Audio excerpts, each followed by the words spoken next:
Hola, buenas noches. ¿Qué tal? Bienvenidos a otra edición de Personajes Sobrenaturales en Cuarentena. El día de hoy tengo un gustazo de presentar a nuestra invitada estrella, la doctora Lilia Ábalos, quien es originaria de San Luis Potosí, escritora, periodista cultural e investigadora literaria. Es ganadora del Premio Nacional Dolores Castro del 2020 en narrativa con la novela Aura Ayar, becaria del Fondo Nacional para la Cultura y las Artes para el sello creativo en la categoría Jóvenes Creadores, y es especialista en literatura de tradición oral y doctora en literatura hispánica por el Colegio de San Luis. Ha colaborado también en múltiples revistas y en periódicos, y bueno, de verdad es que es un gustazo tenerla por aquí hoy. Bienvenida, Lilia, qué bueno que nos acompañes. Hola Adri, pues qué gusto que podamos vernos, aunque sea así a la distancia y en la virtualidad, y además pues pudiendo conversar y entablar diálogo con todos los interesados en la tradición sobrenatural. Muchas gracias. Pues bueno, te cedemos el espacio, por favor, cuéntanos qué es eso de todo nada.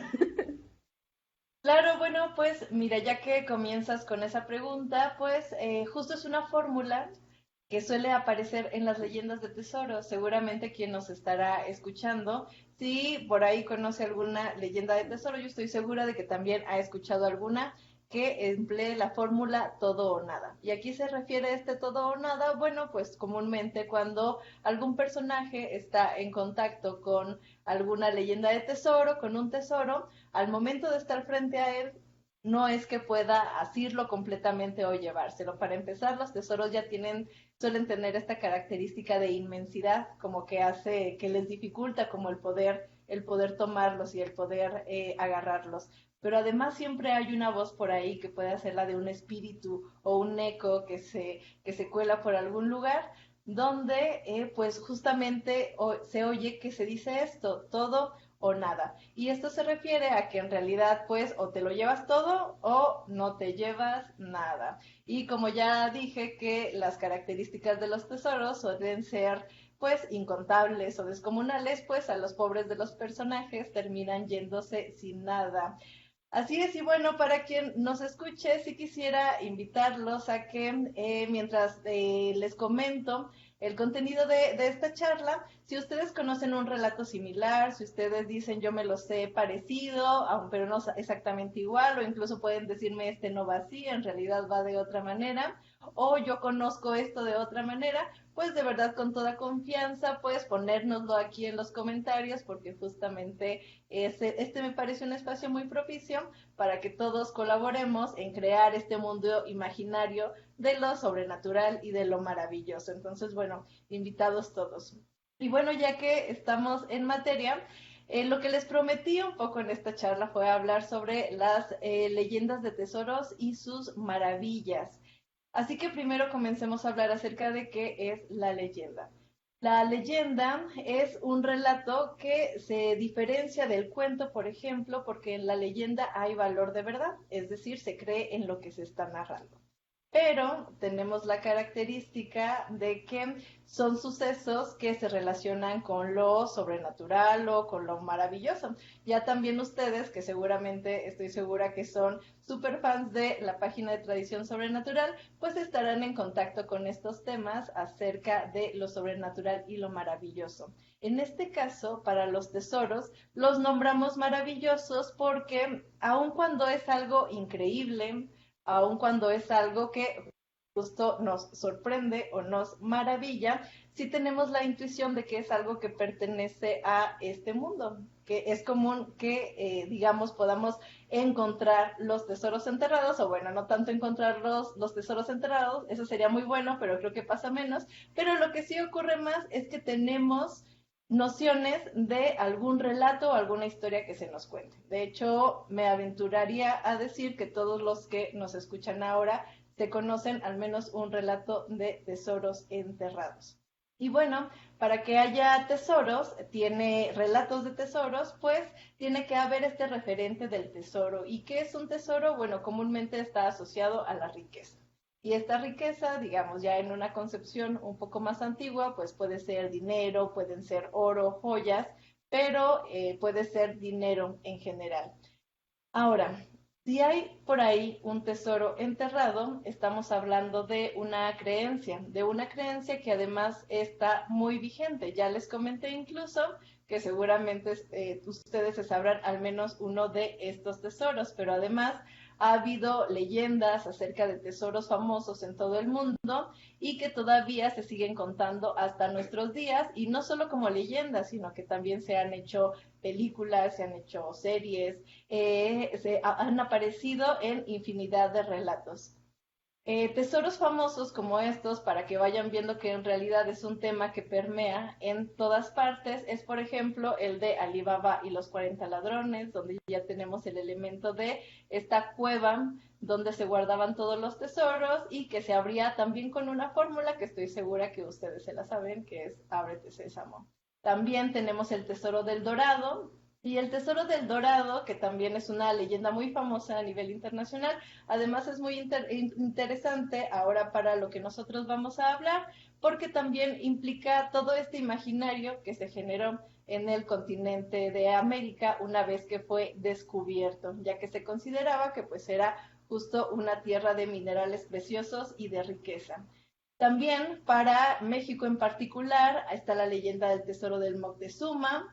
También seguramente ustedes conocen la película de Piratas del Caribe y siempre asociamos los tesoros a los piratas, y no solo aparecen en las leyendas, en las películas, sino que incluso también en la literatura culta, pues los tesoros son parte esencial de esta. De hecho, uno de los principales cuentos de Edgar Allan Poe fue justo El Escarabajo de Oro, que trata del tesoro de un pirata y de cómo ese escarabajo nos puede llevar a él. Y bueno, también continuando con este imaginario, están también ahí las cuevas de los faraones o las minas del rey Salomón, que también pues resguardaban tesoros. Entonces, pues vemos que en realidad el tesoro siempre está ahí como permeando en nuestro imaginario. Ahora, otra cosa, si es un tesoro, no es solamente riqueza, es un tesoro. Tesoro quiere decir que se resguarda y que se cuida. ¿Y cómo se obtiene el tesoro? Comúnmente puede obtenerse por herencia, en el caso de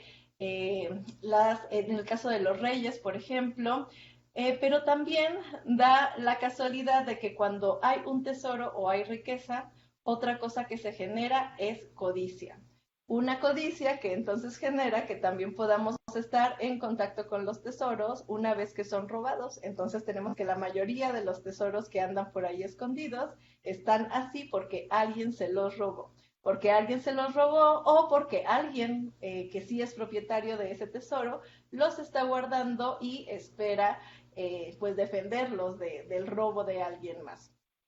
Y bueno, en particular para el contexto mexicano, la historia de los tesoros tuvo mucha relevancia a partir primero sí de la conquista, porque durante la época colonial, en realidad la principal actividad económica que hubo fue la minería, la extracción de minas. Y bueno, ahora yo les estoy transmitiendo de San Luis Potosí, seguramente nos escuchan de muchas partes, pero en particular la historia de San Luis Potosí también tiene una íntima relación con la minería, y por tanto al ser una actividad que organizaba toda la sociedad y que organizaba todo el medio de vida, todo el comercio, incluso que delimitó el espacio, pues la presencia de riqueza estuvo ahí, y esto generó también mucho pues la creencia en tesoros.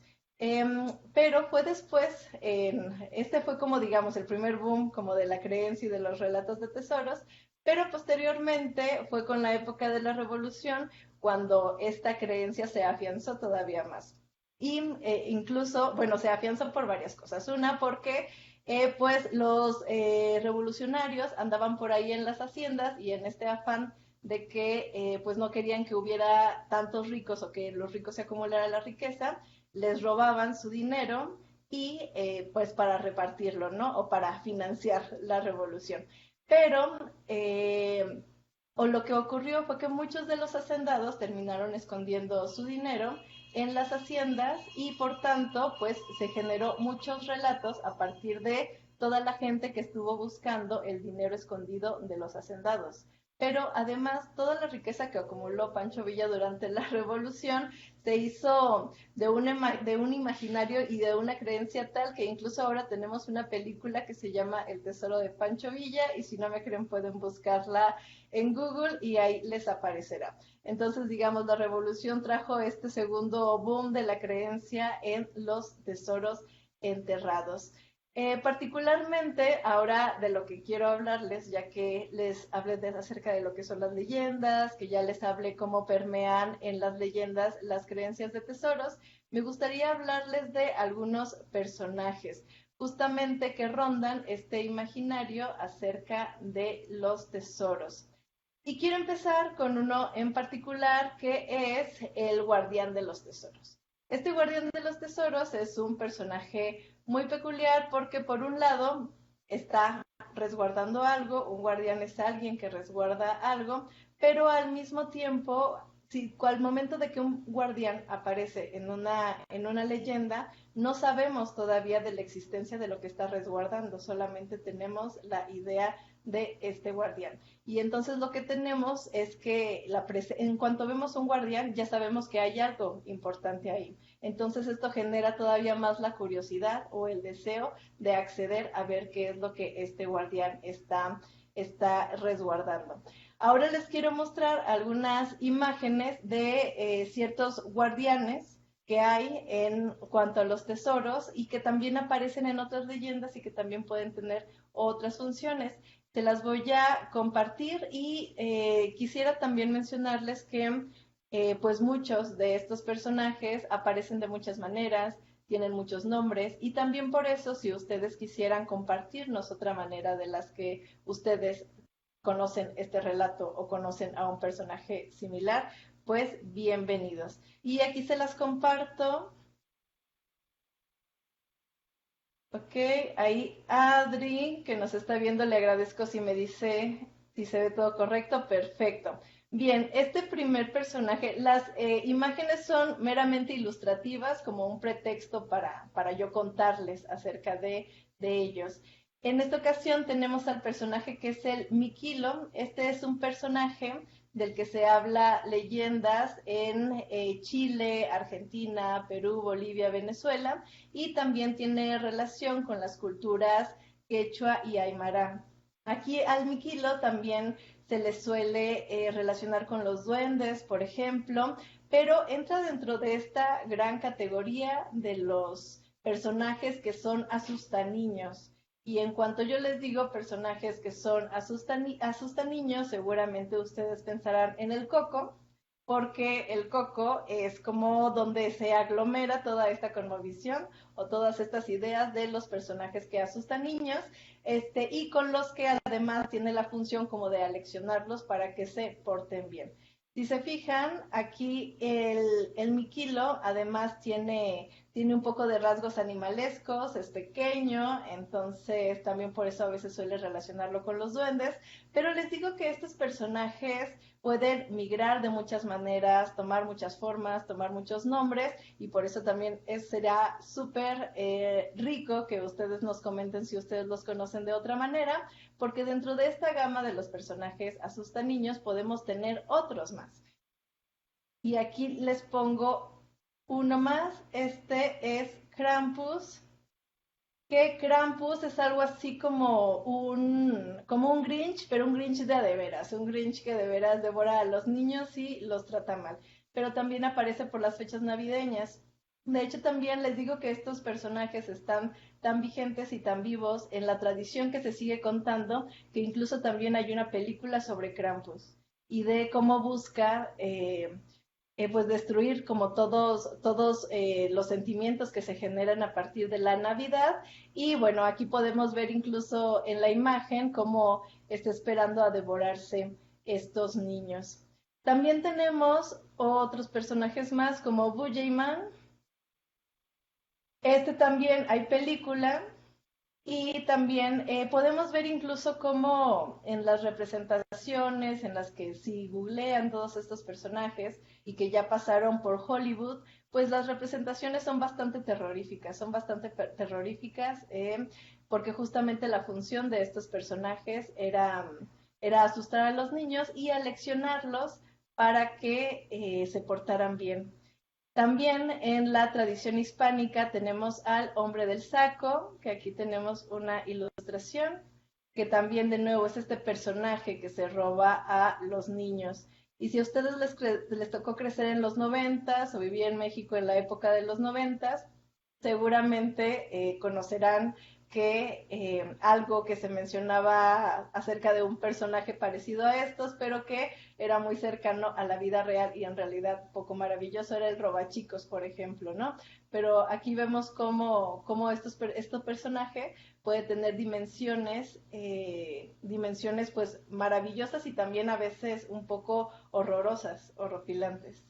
Y también finalmente les digo que este conjunto de personajes asusta niños, pues se aglomera en la idea del coco y aquí lo que podemos ver es un grabado de Goya que aparece en sus caprichos. Entonces también podemos ver cómo este personaje ya permeaba desde hace un buen tiempo.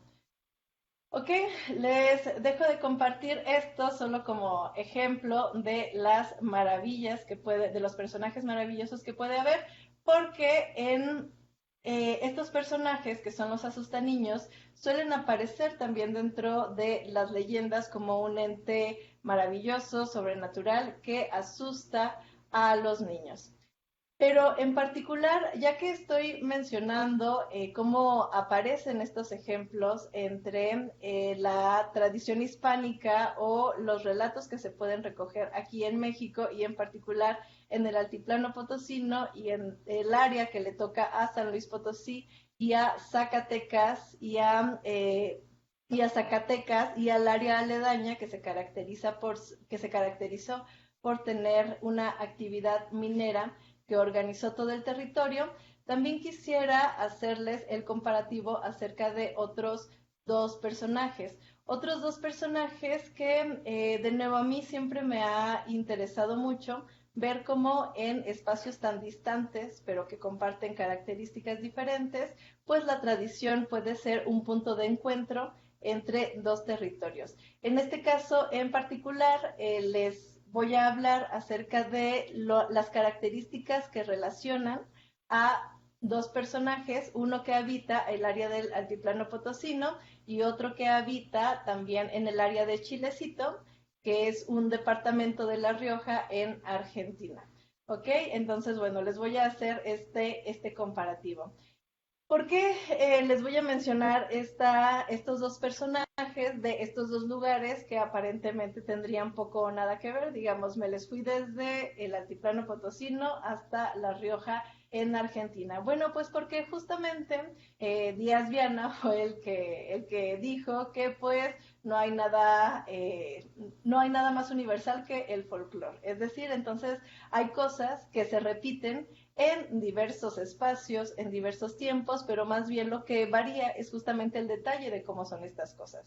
Y lo que comparte Chilecito en La Rioja, Argentina, con esta área del altiplano es justamente que los dos, al momento de su fundación, fueron espacios mineros. Entonces, esta presencia de las minas pues terminó delimitando todo el espacio, porque se generaron lugares de beneficio para los minerales, se necesitaba gente que trabajara en las minas, entonces también a partir de las minas se crearon los grupos y asentamientos sociales y entonces tenemos que en realidad estos dos lugares que aparentemente son tan distantes y con tan pocas cosas relacionadas pueden tener puntos en común. Y esos puntos en común justamente los podemos ver en los siguientes dos personajes que les mencionaré.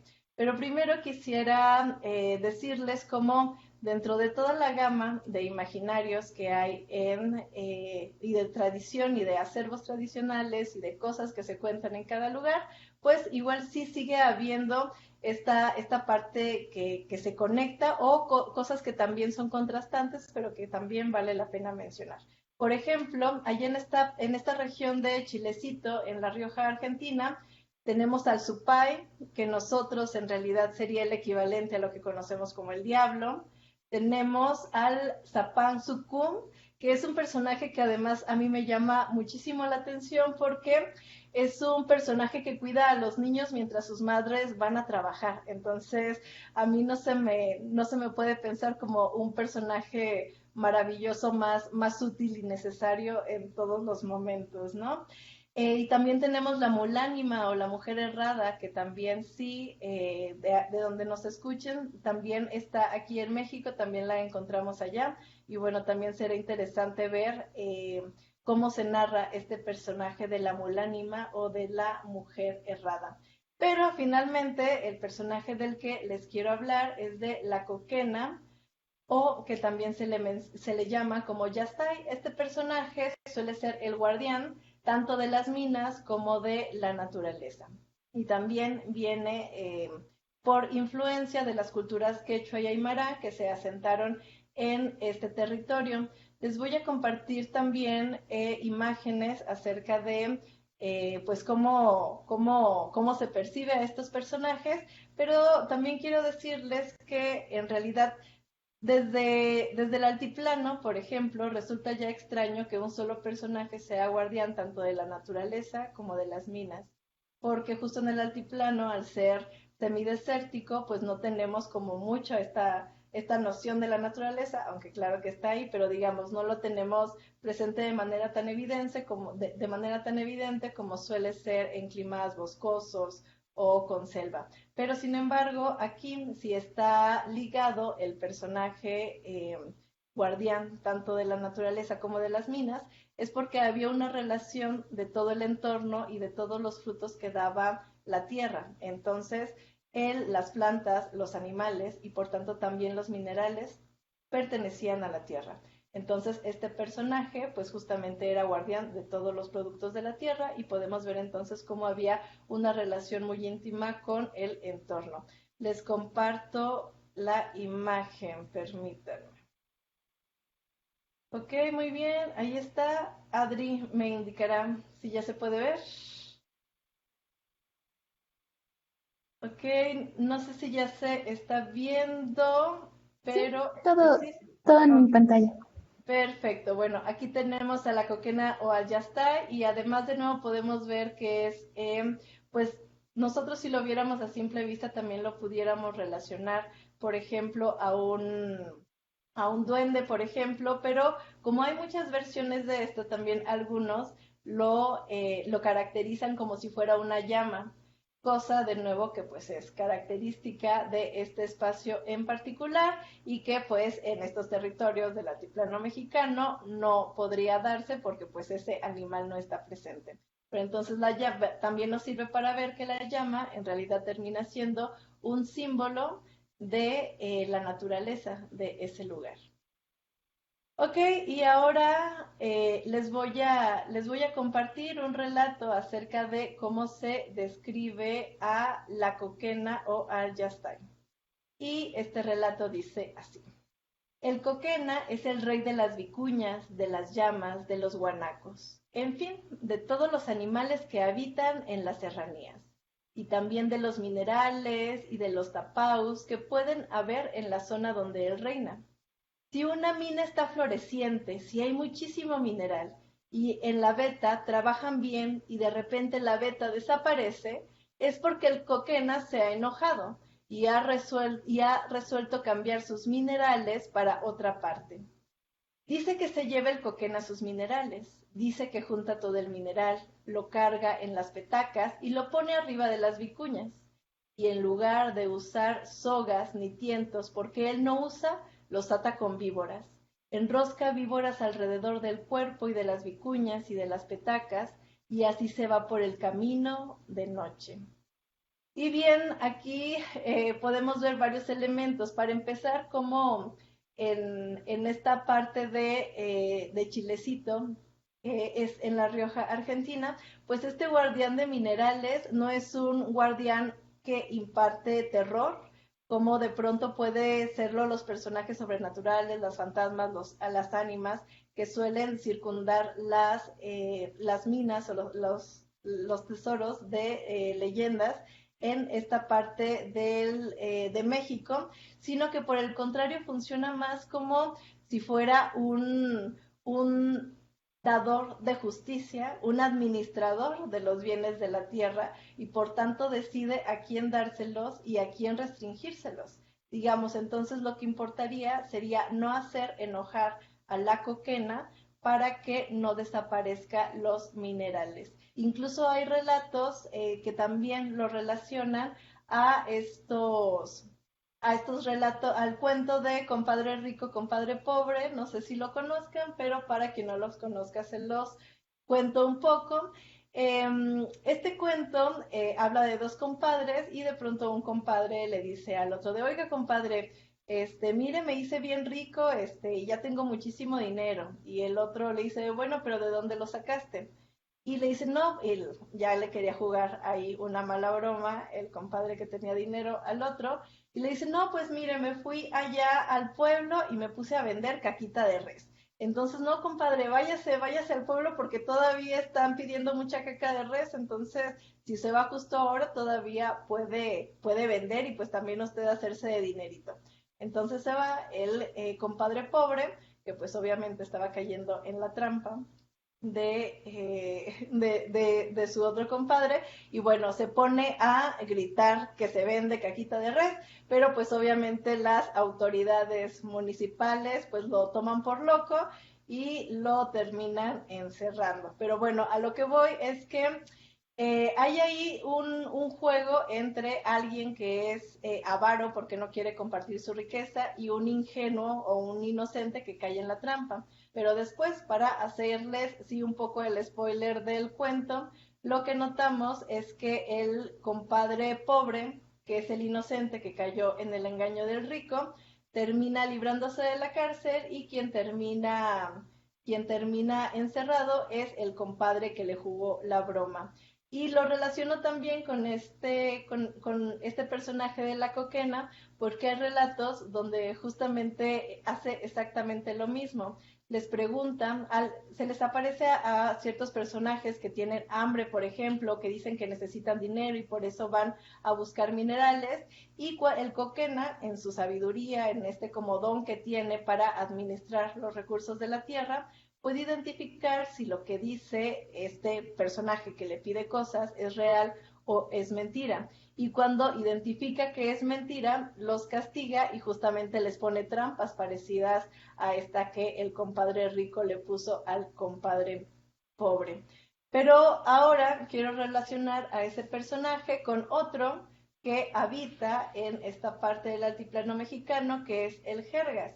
El Jergas, yo he encontrado leyendas que aparecen, que lo relacionan con las minas de Cerro de San Pedro en San Luis Potosí, pero también algunos de mis compañeros, y yo también lo he leído ya en acervos impresos, lo han ubicado en Real de 14, que son unas minas que también pertenecen a San Luis Potosí, pero están un poquito más al norte. Pero a diferencia de la coquena, que les digo que funciona más bien como un ente que administra los recursos de la tierra, el Jergas, aun cuando también es guardián de las minas y de los tesoros, termina siendo un ser atemorizador, un ser que resguarda las minas para evitar que nadie se lleve el tesoro. Esto por una vertiente, pero también tiene otro desarrollo donde podemos ver que el Jergas es más bien un ánima en pena, y para que esta ánima en pena sea liberada, pues piden a quien se encuentre con él que haga una tarea que a él le quedó pendiente en vida y una vez cumpliéndole este deseo, pues le revelará el tesoro. Y para eso les voy a compartir otro relato acerca de cómo se caracteriza al Jergas y también de nuevo una imagen ilustrativa.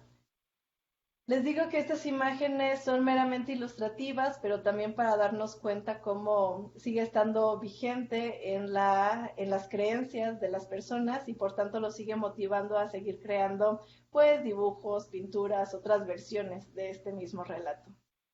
Y aquí se los comparto. Del Jergas encontramos esto. Dicen que una vez en la mina hubo un derrumbe y quedaron unos mineros atrapados. Pasaron días y no podían sacarlos, hasta que después salieron por otro lado. Cuando salieron, todos preguntaban por el Jergas. Decían que era un minero que no conocían, pero que los había hallado y los había guiado a la salida. Aquí, por ejemplo, lo que podemos apreciar es que el Jergas es este personaje que ronda las minas, pero para este caso en particular incluso fue benevolente, ya que él, conociendo todos los caminos dentro de las minas, guió a las personas que se perdieron dentro hacia la salida. Pero también se completa el relato con lo siguiente. La gente les dijo que el Jergas era un minero que había muerto hace la mina y que nunca había encontrado su cuerpo y que por eso aparece. A veces les ayuda a los mineros, les enseña dónde hay vetas, o los cuida o les lleva de comer. Dicen que cuando el Jergas haga suficientes cosas buenas, podrá descansar en paz, pero a veces también les hace travesuras a los mineros y tiene que volver a empezar a hacer cosas buenas de nuevo. Y aquí lo que podemos ver es que al parecer este guardián que está resguardando las minas, en realidad está más ahí como una especie de manda o como una especie de castigo, ya que como ánima tiene que reunir buenos actos para que lo liberen de este cargo, que también es otra diferencia de lo que ocurre con la Coquena o el Yastay, porque parece que su cargo como guardián de la naturaleza y las minas parece más dado ya por sentado, como que ese es su lugar y su función, mientras que el Jergas no, pareciera que está ahí de manera circunstancial, primero porque le toca morir ahí, en las minas, y después continuar como guardián hasta que cumpla con estas tareas que se le imponen. Y para continuar con otras características que tienen también los tesoros enterrados de la leyenda, les comentaba al inicio cómo la presencia de estos tesoros solía ocurrir porque muchas veces son robados. Y les digo que esto también se acentuó con este segundo momento del auge de las leyendas de tesoros durante la Revolución Mexicana, pero también en un primer momento desde el virreinato, cuando la principal actividad económica era la minería. Así que ahora les voy a compartir justo fragmentos de leyendas donde podemos notar estas cosas. Y dice, durante la revolución decían que los revolucionarios iban robándose todo lo que hallaban, y por eso mucha gente escondía su dinero. Los dueños de la hacienda, como eran muy ricos, no hallaban dónde guardar su dinero, y pensaron que la capilla era un buen lugar para enterrarlo. Y aquí también junto con estos tesoros no siempre terminaron siendo, no todo lo que resguardaban, pensando en que un tesoro es también algo que se resguarda. Estos hacendados no siempre lo que resguardaban era dinero. Hay otras versiones que me parecen incluso más trágicas porque hacían muros falsos en las haciendas para esconder ahí el dinero, pero también lo que querían esconder era todo lo preciado, de modo que también terminaban escondiendo a sus familias y a sus hijos. Entonces hacían estos muros falsos, resguardaban ahí el tesoro a las personas, recubrían todo, pero también no podían confiarle este secreto a más personas. Entonces muchas veces durante las batallas la única persona que conocía el secreto terminaba muriendo y no había nadie que rescatara ni al tesoro ni a las personas que terminaban emparedadas junto con el tesoro. Y también de esto se desprenden pues otros muchos relatos donde se escucha que tocan en las paredes y siendo estas ánimas, estas personas que se quedaron ahí encerradas en los muros y de nuevo, al igual que a veces el jerga, pidiendo un favor de que los liberen a ellos, de que liberen su alma y que así también les revelarán el tesoro a quien les haga ese favor. Además, este tipo de relatos, para que vean cómo unas mismas circunstancias, aún en espacios muy diversos y en épocas y tiempos muy diversos, suele ser un punto en común. También lo podemos ver, por ejemplo, en los relatos sobre la Segunda Guerra Mundial, es decir, cosas que surgen de hechos históricos, pero que después pasan por este filtro de los relatos tradicionales. Y justamente con este mismo tema acerca de cómo hubo gente a la que escondieron del peligro, en los muros. Se puede ver en una novela que después hicieron libro que se llama La llave de Sara, donde podemos ver de nuevo que es un motivo recurrente que luego migra a los relatos literarios. Les voy a compartir otro fragmento acerca de un personaje que ronda en los acervos literarios, igual aquí del altiplano potosino, en relación con las leyendas con las minas de Cerro de San Pedro en San Luis Potosí y de Pinos en Zacatecas. Este personaje es Miguel Chiquito. Y tiene un nombre muy peculiar además porque no es que él fuera pequeño de tamaño, sino incluso se le describe en los relatos como que era grande y pues fuerte y justamente era un líder de los huachichiles, que eran originalmente la cultura que estaba asentada en este territorio, pero que encabezaba a estos huachichiles que era la resistencia de la invasión de los españoles. Pero también, si se le llamaba Chiquito, es porque este personaje, de nuevo ahora caracterizado con estas habilidades maravillosas, dicen que conocía tanto el territorio que no se explicaban cómo de pronto aparecía en una ruta o en un cerro y de pronto ya estaba en otro más lejano. Y justamente esta característica de ser huidizo, este don de la ubicuidad, fue lo que le hizo que se le caracterizara con la habilidad para hacerse chiquito, de modo que podía caber por hendiduras muy pequeñas y escapar también de los españoles que siempre estaban detrás de él, o bien que pudiera hacerse chiquito y por tanto pudiera meterse en pequeños resquicios entre las montañas hasta salir a otro lado. Aquí les comparto este fragmento. Miguel Chiquito era el líder de una gavilla que se dedicaba a robar los tesoros de que los españoles sacaban de las minas. Le decían así porque era muy hábil escondiéndose. Dicen que se hacía chiquito para que nadie lo viera. Y les digo, esta es otra maravilla acerca de cómo esconder el tesoro, de cómo robarlo y de cómo huir de los captores. Pero pasando de nuevo a estos temas trágicos que rondan también la creencia del tesoro, ocurre también que en muchos de estos relatos el tesoro se revela a partir de un sacrificio. A partir de un sacrificio que con la muerte de alguien, de un inocente, pues después de eso es que ocurre la revelación de un tesoro. En un tema relacionado a esto, recopilé una leyenda en el área de Pinos, Zacatecas, que se llama La Cueva de la Niña Conchita. Y es una historia de amor, en realidad, originalmente, entre la hija del hacendado y un trabajador de las minas. Ellos estaban enamorados y pues ustedes saben que estos amores eran prohibidos, entonces ellos deciden huir para poder vivir juntos y la noche en la que deciden huir se quedan de ver en la mina. El peón con el que iba a huir la niña Conchita se enferma y no puede asistir. La niña Conchita se queda ahí en la mina y bueno, ya les spoileé, perdón por el spoiler, pero era solamente una cueva al principio, pero se queda ahí y olvida que van a explotar la mina al día siguiente. Entonces ella está ahí cuando la mina explota y justamente con esa explosión pues se encuentran el yacimiento de oro de esa mina. Entonces tenemos ahí ese sacrificio del relato de cómo se explica la presencia del mineral, bueno, pues con la muerte de este personaje inocente.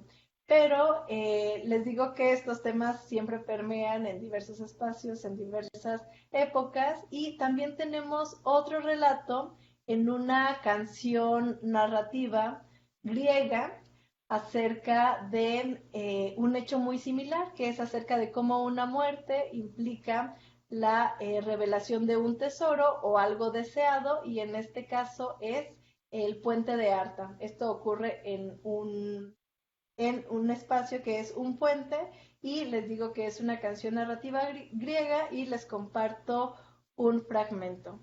45 oficiales y 60 aprendices, un puente están construyendo sobre el río Arta. Lo que de día construyen, de noche se derrumba. Se quejan los oficiales, lloran los aprendices. Malditos nuestros esfuerzos, lástima de trabajo. Lo que de día construimos, de noche se derrumba. Y aquí solo les leo este fragmento para no hacérselos más largo, pero ya podemos ver cómo había una imposibilidad ahí, que era la imposibilidad de que el puente se mantuviera de pie.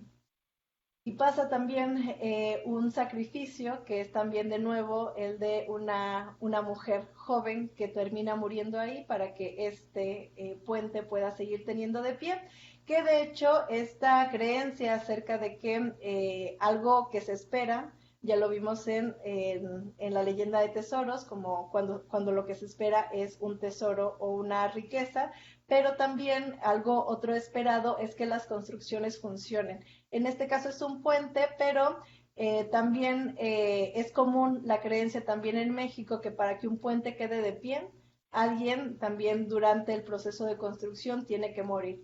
Incluso hay un documental que se llama En el Hoyo, que pues trata sobre la construcción del segundo piso del periférico y que justamente también menciona esta creencia acerca de cómo para que un puente se mantenga el pie, alguien tiene que morir ahí.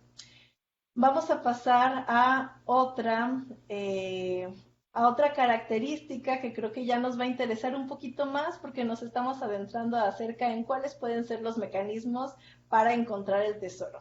Y lamentablemente eso no se los digo yo porque yo no me he encontrado ninguno, pero lo dicen los informantes que sí han estado más cercanos a estos sucesos, que finalmente también la gente se sigue encontrando tesoros y eso también le va dando actualidad a estos relatos. Y algo de lo que mencionan en los relatos que es importante para que alguien encuentre un tesoro es que tenga virtud. ¿Y qué entendemos por virtud? Bueno, pues puede ser honestidad, o vamos a ver qué más nos dicen aquí en este relato, donde aparece otro personaje propio del área de la Huachichila, que es esta área que tenía como principal característica las minas, y que de manera originaria era habitada por huachichiles. Aquí tenemos al personaje de Max Corro, que también era un líder de estos huachichiles, y vamos a ver lo que nos dice el relato.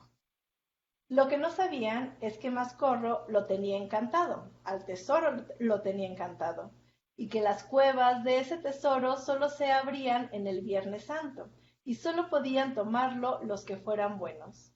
Dicen que muchos han buscado por todos lados ese tesoro, y que algunos hasta han hallado abiertas las cuevas, pero cuando quieren salir, la cueva ya está cerrada. Dicen que así se ha perdido mucha gente, yendo a buscar el tesoro de Mascorro. Lo que no saben es que Mascorro únicamente deja que posean el tesoro aquellos que sabe que van a hacer un buen uso de él. Y bueno, aquí ya vemos de nuevo cómo está la presencia de que únicamente a partir de la bondad o el buen uso de los recursos, el tesoro será revelado. Pero también, y pensando que ya estamos cortos de tiempo, me parece adecuado que lleguemos a esta parte donde tenemos un uso maravilloso del tiempo. Cuando en los relatos, al momento de que aparece un tesoro, también es común que la presencia de este elemento maravilloso desencadene otros, como puede ser que pase el tiempo de manera extraña, en este caso muy lenta. Hay leyendas donde al momento en el que se encuentra un tesoro, los personajes quedan en una especie de éxtasis donde sus nociones temporales cambian y lo que para ellos es un tiempo muy corto, para otros terminan siendo años completos. Y les comparto este relato. Dice, en la fiesta de la Semana Mayor se abre una iglesia en el Bernalejo. Se dice que este templo aparece durante los 3 días de las fiestas y que adentro está lleno de barras de oro. Un señor tuvo la suerte de encontrar aquella iglesia. Entró y anduvo alrededor observando todas las riquezas que se guardaban dentro. Pero para él las horas transcurrieron de forma normal. No notaba que se iba oscureciendo. Cuando intentó salir, descubrió que las puertas estaban cerradas y como el edificio estaba vacío, no hubo nadie que lo ayudara a salir. Tuvo que aguardar hasta el amanecer. Cuando el sol salió, este señor por fin pudo salir. Buscó a los burros que había traído para cargar la leña, pero buscó y no pudo encontrarlos. Solamente se halló unos huesos ahí tirados al pie de la entrada de la cueva. Pero lo que él pensó fue que alguien se los había robado y así que regresó al pueblo. Una vez ahí preguntó por los burros y la gente, sorprendida, le dijo que no sabía nada, pero que lo que más les causaba admiración es que el señor juraba y juraba que hacía solo un día que había dejado a sus burros afuera de la iglesia del Bernalejo, cuando la gente le aseguraba que de eso había transcurrido ya un año, tiempo en el que nadie lo volvió a ver. Y bueno, con esto quise compartirles un poco acerca de los sucesos maravillosos que rondan a las leyendas, de cómo hay personajes que se adaptan a sus circunstancias, a su contexto histórico, social, espacial particular para funcionar como guardián del tesoro y cómo una vez que aparece este tema en los relatos tradicionales, podemos estar en contacto con otros sucesos maravillosos o sobrenaturales, como este de El tiempo que pasa lento, pero otras características también que van delineando toda la idea y el imaginario que tenemos respecto a los tesoros, como que son enterrados, que son robados o que incluso hubo gente que murió para que este tesoro pudiera existir. De mi parte sería todo y bueno, pues ahora los escuchamos a ustedes. Muchas gracias, Lili. Estuvo interesantísimo, me encantó. Para todos los que quieran saber cómo conseguir el tesoro y no morir en el intento, esta es la conferencia que tienen que ver. Vamos a abrir el foro al público. Tenemos ya algunas preguntas y los invito, por favor, a dejarnos más preguntas. Estamos aquí revisando la página de Tradición Sobrenatural y el Colegio de San Luis. La primera pregunta nos dicen, en cuanto a los deseos que pide el Jergas, ¿se dice algo respecto a qué es lo que se le suele pedir? O sea, ¿da un don en específico? Sí, es muy común que lo que se le pida sea una misa de cuerpo presente. Y para eso tendrían entonces los que le hacen el favor que ir a buscar en las minas, encontrar su cuerpo y pues hacerle la misa. Y digamos esto también como con el afán de que pues su ánima ya descanse en paz. Muy bien. Asaf Guevara nos dice, ¿conoce la creencia de que ver el fuego se relacionaba con el lugar donde se encontraba un tesoro? ¿Qué hay de las historias de tesoros enterrados, escondidos luego de la Guerra Cristera? Ella nos habla desde Zacatecas. Ujú. Sí, El esto de que aparece fuego es súper curioso porque nos abre como otro mucho campo de interpretación. De hecho, también hay leyendas que he recopilado y justo del área de Zacatecas y de San Luis Potosí, donde también la presencia de fuego implica que hay ahí un tesoro. Ajá. Pero también ustedes tienen que saber que si se ve fuego y en especial si son bolas en la noche, esas que serían pues brujas, ¿verdad? Entonces ahí se nos están, digamos, el fuego como un indicador de esto maravilloso, sobrenatural con el que estamos teniendo contacto, pero que de entrada no se nos muestra tal cual es decir, de entrada no se nos muestra ni el tesoro tal cual es, ni la bruja tal cual es, sino que se nos muestra como este fuego. Y bueno, simbólicamente, el fuego que es, por un lado, es pues este calor y esta luz que es atractiva,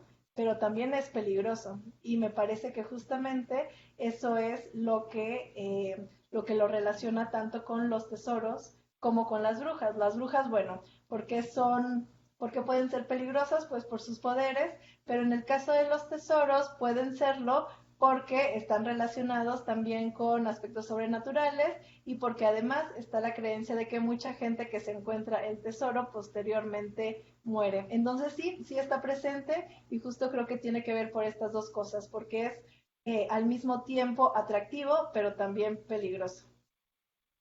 Por supuesto. Marta Isabel Ramírez nos pregunta, ¿hay algo sobre el dinero mal hablado, mal habido, perdón, y el diablo? Fíjate, Marta, que esa me parece una pregunta súper interesante y tengo que decir que no he recogido nada al respecto. De hecho, pudiéramos pensar que el dinero robado es dinero mal habido, pero en mis relatos no aparece con esta connotación moral negativa. En todo caso, más bien esa pregunta me interesaría hacértela a ti, porque bueno, además para quien nos escuche y no me malinterpreten, yo sé que suena extraño, pero no lo es, pero Marta Isabel Ramírez es una doctora en literatura que es experta en el diablo, entonces bueno, en realidad eso estaría muy, muy interesante para que posteriormente lo platicáramos tú y yo, Marta. Muchas gracias. Eh, Mercedes Zavala nos pregunta, ¿son frecuentes esas versiones sobre el jergas en que éste pide una misa de cuerpo presente? Pues al menos en el corpus que yo recogí, sí déjame revisar, en 3 de las 5 versiones que recopilé, sí está ahí presente. Ujú. Así que sí, y además también, de nuevo vemos cómo el Jergas en realidad está un poco desdibujado, no tenemos muchas características de él, y esta característica no solo es propia del Jergas, sino que en realidad es común para todos los relatos de ánimas en pena. Sí, claro. La doctora Mercedes también dice que si te encuentras un tesoro, por favor le digas. A mí también, por favor. Pues es lo que yo Sí, está espero. genial. Por qué creen que me dedico a esto, caray? Pero no, no ha salido nada. David Molina, también saludos hasta Guatemala, que nos dice que en Guatemala se cuenta que cuando se aparece un tesoro en alguna casa, luego aparece el propietario y entre que lo pide la persona que va a ser beneficiada con el hallazgo, es que manda hacer misas para el eterno descanso de su alma. Ajá, y bueno, mira, además este relato me parece muy oportuno porque es curarse en salud. Digamos, ya tienen como tan aprendido que en realidad ese tesoro pertenecía a un ánima, que antes de que el ánima se lo pide, ellos mismos le ofrecen esta misa para su descanso. Eso está muy bien. También yo, bueno, David me puede decir si estoy equivocada, pero también sabía que en Guatemala se dice que hay mariposas blancas. Puedes encontrar mariposas blancas donde hay un tesoro enterrado. Es como la señal para que puedas, Mira, qué encontrarlo. bonito, qué Ya bonito, qué sé. bonito. Sí. Ese también no lo conocía, pero sí sobre indicios del tesoro puede estar el fuego. Ahora este de las mariposas blancas que me parece muy, muy interesante, pero también tengo en otras leyendas que hay cantos, un cantos que los va guiando. Y de nuevo es este canto como relacionado otra vez con lo seductor, pero también con lo prohibido y lo peligroso, ¿no? Pensando en el canto de las sirenas. Mm. En Veracruz, en Coatepec, algo no tan bonito, me contaba una tía que ella veía una sombra que atravesaba el cuarto y desaparecía en el suelo de un lugar en específico adentro de la casa, y ella sabía que era porque ahí había un dinero enterrado, pero nadie se había atrevido a desenterrarlo precisamente porque tenía muy mala reputación y sabían que le pasaban cosas muy malas a quien lo encontraba. Claro, ajá, exactamente. Entonces, de nuevo es atractivo, pero es peligroso, pero sí lo queremos, pero mejor no, o siempre está este asunto ambivalente, sí. Es cierto. Alejandra Camacho nos pregunta, ¿hay custodias de tesoros? O sea, mujeres encantadas o malvadas. No, de hecho, eso no me lo he encontrado, Mara. No me he encontrado personajes femeninos que lo ronden. Lo más parecido es una mujer que se aparece en el río y pide ayuda a unos pastores que están ahí en el río y uno no le quiere ayudar y otro sí, y al que sí la ayuda le deja un cántaro con monedas. Es lo más cercano como a personajes femeninos relacionados con tesoros o con riqueza que he encontrado. Pero, por ejemplo, el personaje de Miguel Chiquito, también, este me recordó incluso a un texto que Mara tiene muy bien trabajado, que es acerca de don Inés Sánchez, porque también pasa entre lo histórico, entre lo maravilloso, entre lo de leyenda, también en textos líricos y bueno, también ese es solo ahora porque Mara nos está escuchando, pues mencionarle eso, que también su personaje de Inés Chávez pues tiene relación con este otro de Miguel Chiquito acá por estas tierras. Fíjate, también Mercedes nos comparte que ella tiene una versión en que es la ánima de la esposa de un cuatrero quien cuida una cueva y quien dice la famosa fórmula de todo o nada.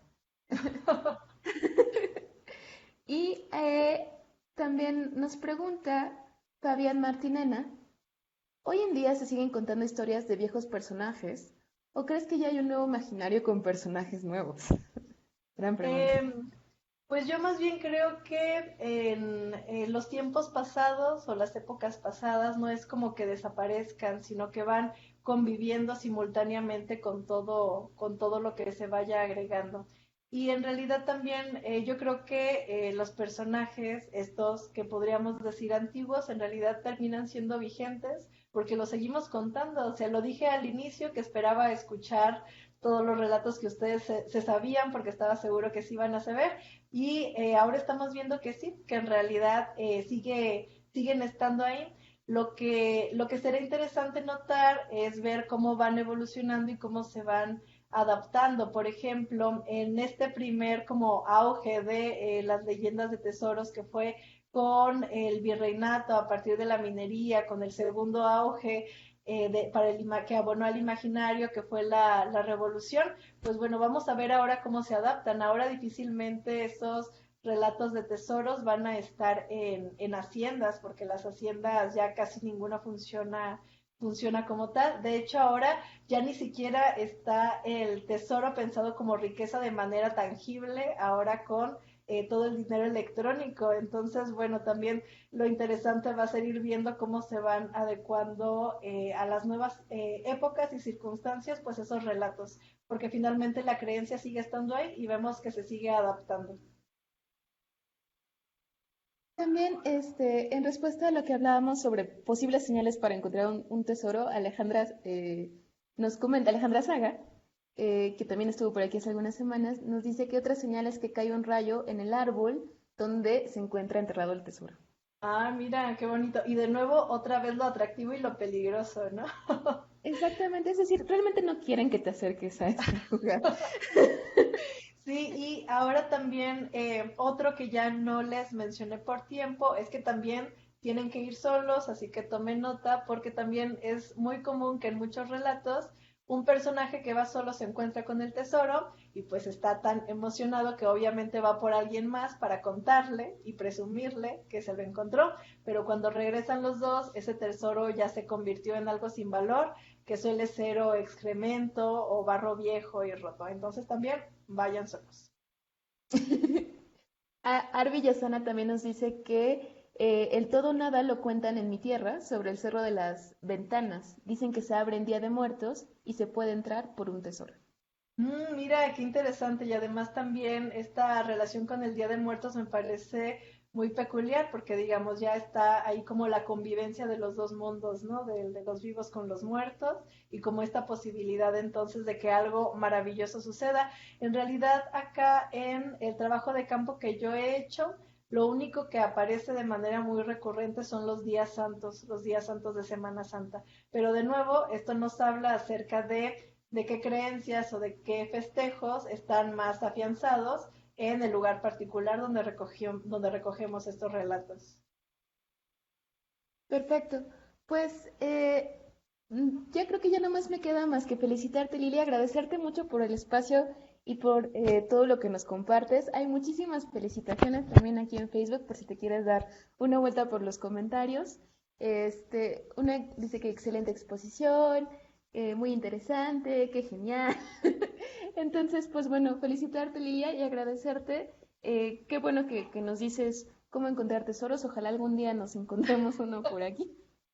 Así es, y bueno, también como todo en la vida, yo creo que lo importante no es tal cual obtenerlo, sino la búsqueda, ¿no? Justamente de esto se tratan todos estos relatos. Exactamente.